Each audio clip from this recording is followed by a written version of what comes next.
মৌনী অমাবস্যা। মাঘ মাসে অমাবস্যাকে মৌনী অমাবস্যা বলা হয়। এই ব্রত পালনকারীদের এই দিন মৌন পালন করতে হয়, তাই একে মৌনী অমাবস্যা বলা হয়। যারা এই ব্রত মৌনী থেকে পালন করে বিশ্বাস করা হয় তারা মোক্ষ প্রাপ্তি হয় এবং গঙ্গায় স্নান করলে। এবং বন্ধুরা, বসন্ত পঞ্চমী মানে মাঘ মাসে শুক্লপক্ষের পঞ্চমী তিথিতে বলা হয় বসন্ত পঞ্চমী। এই দিন সরস্বতী দেবীর বা সরস্বতী মায়ের পুজো করা হয়। এই দিন ভগবান বিষ্ণু দেবী সরস্বতীর পুজো করেছিলেন। দেবী সরস্বতী বিদ্যার দেবী হওয়ার কারণে ছাত্রছাত্রী বা শিক্ষার্থীদের কাছে এই দিনটি খুব গুরুত্বপূর্ণ। এই দিনে সরস্বতী মায়ের পুজো করা হয় এবং সরস্বতী দেবীর এটি হচ্ছে গোপনীয় মন্ত্র। অবশ্যই বন্ধুরা ওই বসন্ত পঞ্চমীর দিন যে কোনো সময় 108 বার পালন করবেন, মানে মন্ত্রটা জপ করবেন।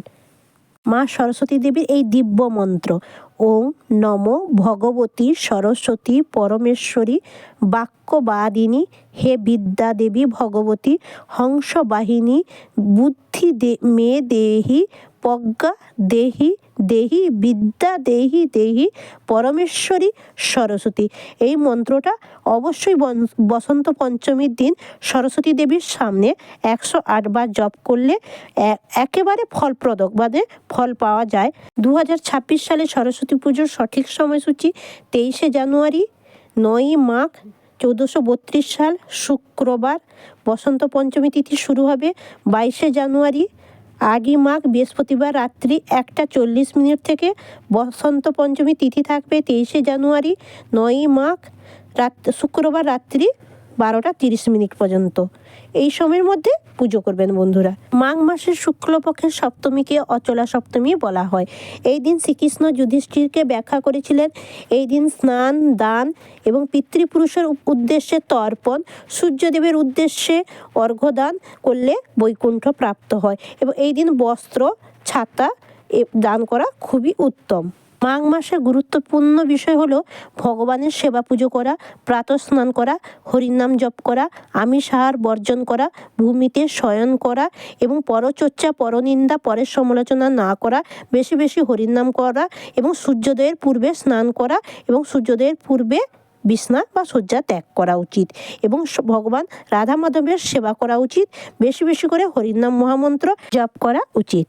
মাসব্যাপী সূর্য মকর রাশিতে অবস্থান করবে এই মাসটি, তাই জন্য মাঘ মাসে হে গোবিন্দ, হে অচ্যুত, এ মাধব স্নানে আমি নাম করে জপ করে স্নান করবে, গঙ্গা গঙ্গা বলে স্নান করবে। এ গোবিন্দ, এ অচ্যুত, এ মাধব আমি স্নান করছি, আমার স্নানের পুণ্যফল প্রদান করুন। 12টা মাসের মধ্যে 3টি মাসকে খুব গুরুত্বপূর্ণ বা পবিত্র মাস হিসেবে মানা হয়। বৈশাখ মাস, কার্তিক মাস এবং মাঘ মাস। বৈশাখ মাসে তুলসী সেবা, কার্তিক মাসে দামোদর মাস এবং মাঘ মাসে প্রাতঃস্নানের মাহাত্ম্য আছে বন্ধুরা। এবং জপ, তপ এবং দানের মাধ্যমে ভগবান বিষ্ণুকে সন্তুষ্ট করা হয়। মাঘ মাসে তীর্থে স্নান এবং প্রাতঃকালে স্নান, গঙ্গা যমুনা নদীতে স্নান, ভগবান নারায়ণের পুজো করলে খুব পুণ্য বলে মানা হয়। মাঘ মাসে মানুষকে অত্যন্ত একবার পবিত্র নদীতে স্নান করা উচিত বা তীর্থস্থানে বিশেষ গুরুত্বপূর্ণ রয়েছে। 1 দিন বা 3 দিন বা 5 দিন স্নান করা উচিত। এই মাঘ মাসে তিল, গুড়, কম্বল বা শীতের পোশাক দান করলে বিশেষ পুণ্য লাভ করা যায়। মাঘ মাসে পূর্ণিমায় যে ব্যক্তি ব্রাহ্মণকে গীতা, শ্রীমদ্ ভাগবত দান করে সেটি পুণ্য বলে মানা হয়। মাঘ মাসে পদ্মপুরাণে বর্ণিত রয়েছে ভগবান শ্রীহরির যতটা পুজো করলে যতটা প্রসন্ন তিনি হন, তার চেয়ে মাঘ মাসে শুধুমাত্র প্রাতঃ স্নান করে তুলসী চরণে জল দান করলে এবং সূর্যকে প্রণাম করলে বা সূর্য উদ্দেশ্যে মানে অর্ঘ্য দিলে, জল দিলে বা জবা ফুল দিলে সেই পুণ্য অর্জন হয় এবং সমস্ত পাপ থেকে মুক্ত হয়ে ভগবান বাসুদেব তার চরণে আশ্রয় দান করেন। তাই মাঘ মাসের স্নানের অধিক গুরুত্বপূর্ণ।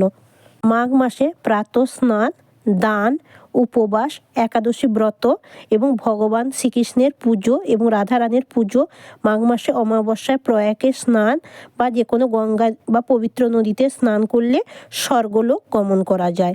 সংক্রান্তির দিন থেকে সূর্য উত্তরায়ণে যাওয়া শুরু করে, দক্ষিণায়নে শেষ করে উত্তরায়ণের সূচনা হয়। বন্ধুরা নমস্কার। বন্ধুরা সবাইকে গোপু সোনা চ্যানেলে সুস্বাগতম। বন্ধুরা, মাঘ মাসে পুজো পার্বণের একটি তালিকা। মাঘ মাসে 3 তারিখ রটন্তী কালী পুজো শনিবার। মাঘ মাসে 4 তারিখ মৌনী অমাবস্যা রবিবার। মাঘ মাসে 8 তারিখ গণেশ পুজো বৃহস্পতিবার। মাঘ মাসে 9 তারিখ সরস্বতী পুজো শুক্রবার। 10ই মাঘ শীতলা ষষ্ঠী শনিবার এবং 15ই মাঘ ভৌমি একাদশী বৃহস্পতিবার। 16ই মাঘ ভীষ্ম দ্বাদশী শুক্রবার। 18ই মাঘ মাঘী পূর্ণিমা রবিবার। 22শে মাঘ শঙ্কর চতুর্দশী বৃহস্পতিবার।